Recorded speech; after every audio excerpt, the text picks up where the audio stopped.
परमेश्वर के दैनिक वचन। योना अध्याय 3। तब यहोवा का ये वचन दूसरी बार योना के पास पहुंचा, उठकर उस बड़े नगर नीनवे को जा और जो बात मैं तुझसे कहूंगा उसका उसमें प्रचार कर। तब योना यहोवा के वचन के अनुसार नीनवे को गया। नीनवे एक बहुत बड़ा नगर था। वो 3 दिन की यात्रा का था। योना ने नगर में प्रवेश करके 1 दिन की यात्रा पूरी की और ये प्रचार करता गया, अब से 40 दिन के बीतने पर नीनवे उलट दिया जाएगा। तब नीनवे के मनुष्यों ने परमेश्वर के वचन की प्रतीति की और उपवास का प्रचार किया गया और बड़े से लेकर छोटे तक सबों ने टाट ओढ़ा।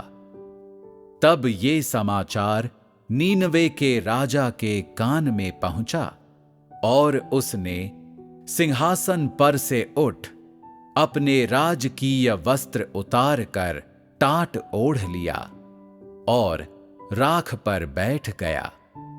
राजा ने प्रधानों से सम्मति लेकर नीनवे में इस आज्ञा का ढिंढोरा पिटवाया, क्या मनुष्य, क्या गाय बैल, क्या भेड़ बकरी या अन्य पशु कोई कुछ भी न खाए, वे न खाएं और न पानी पिएं।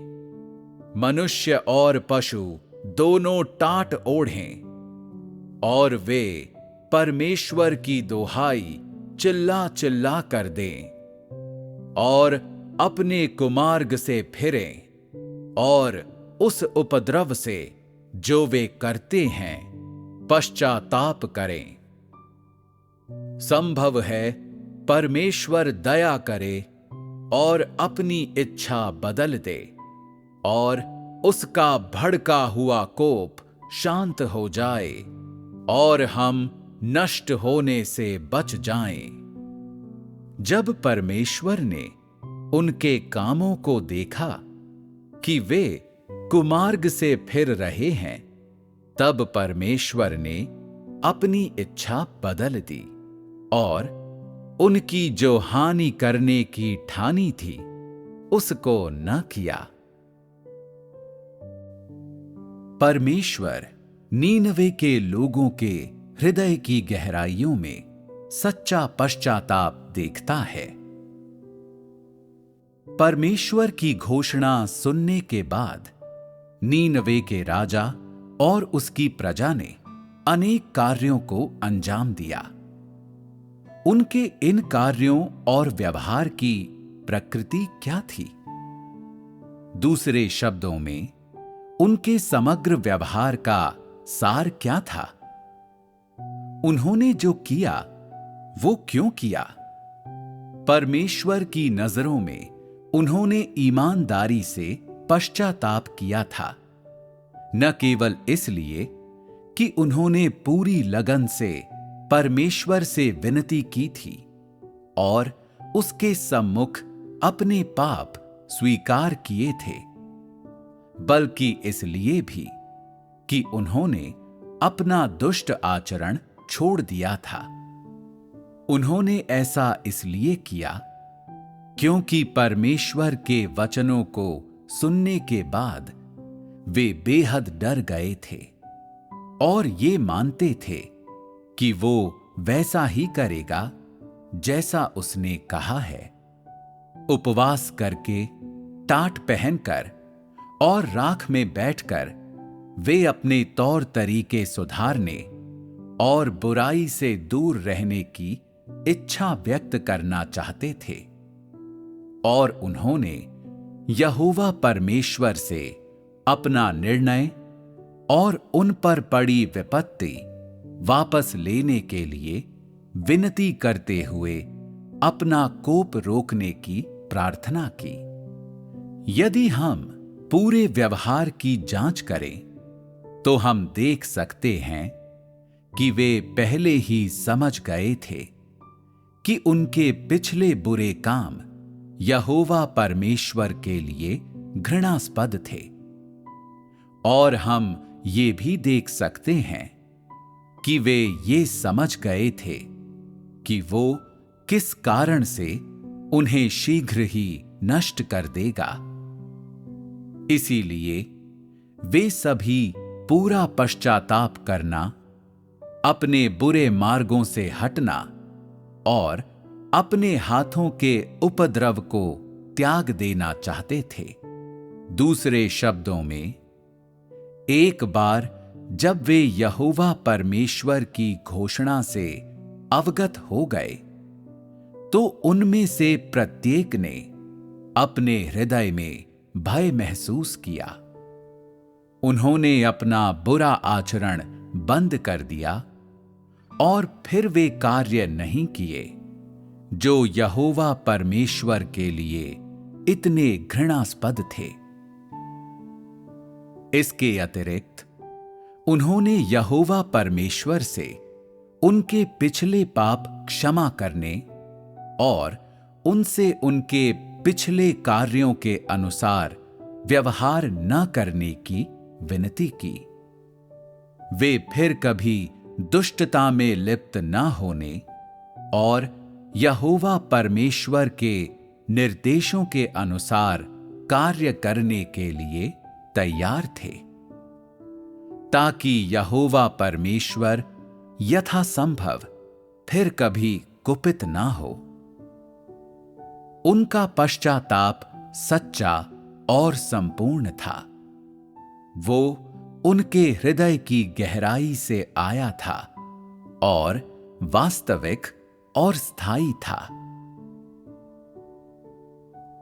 एक बार जब नीनवे के लोग राजा से लेकर प्रजा तक ये जान गए कि यहोवा परमेश्वर उनसे क्रोधित है, तो परमेश्वर उनका अगला हर कार्य, उनका समग्र आचरण, उनका हर एक निर्णय और चुनाव स्पष्ट और प्रत्यक्ष रूप से देख सकता था। परमेश्वर का हृदय उनके व्यवहार के अनुसार बदल गया। उस क्षण परमेश्वर की मनःस्थिति क्या थी? बाइबल तुम्हारे इस प्रश्न का उत्तर दे सकती है। पवित्र शास्त्र में ये वचन दर्ज हैं। जब परमेश्वर ने उनके कामों को देखा कि वे कुमार्ग से फिर रहे हैं, तब परमेश्वर ने अपनी इच्छा बदल दी और उनकी जो हानि करने की ठानी थी उसको न किया। यद्यपि परमेश्वर ने अपना मन बदल लिया था, फिर भी उसकी मनःस्थिति बिल्कुल भी जटिल नहीं थी। उसने अपना क्रोध व्यक्त करने के बजाय उसे शांत किया और फिर नीनवे शहर पर विपत्ति न लाने का निर्णय लिया। परमेश्वर का निर्णय विपत्ति से नीनवे के लोगों को बख्श देना इतना शीघ्र होने का कारण यह है कि परमेश्वर ने नीनवे के हर व्यक्ति के हृदय का अवलोकन कर लिया था। उसने देखा कि उनके हृदय की गहराइयों में क्या है। अपने पापों के लिए उनका सच्चा पश्चाताप और स्वीकृति, परमेश्वर में उनका सच्चा विश्वास, उनका गहरा बोध कि कैसे उनके बुरे कार्यों ने परमेश्वर के स्वभाव को क्रोधित कर दिया और इस वजह से यहोवा परमेश्वर से तुरंत मिलने वाले दंड से पैदा हुआ भय। साथ ही यहोवा परमेश्वर ने उनके हृदय की गहराइयों से निकली उनकी प्रार्थनाएं भी सुनी, जिनमें उससे विनती की गई थी कि वो अब उन पर क्रोधित ना हो, ताकि वे इस विपत्ति से बच सकें। जब परमेश्वर ने इन सभी तथ्यों का अवलोकन किया, तो धीरे धीरे उसका क्रोध जाता रहा। चाहे उसका क्रोध पहले कितना भी विराट क्यों ना रहा हो, लेकिन जब उसने इन लोगों के हृदय की गहराइयों में सच्चा पश्चाताप देखा, तो उसका हृदय पिघल गया और इसलिए वो उन पर विपत्ति लाना सहन नहीं कर पाया और उसने उन पर क्रोध करना बंद कर दिया।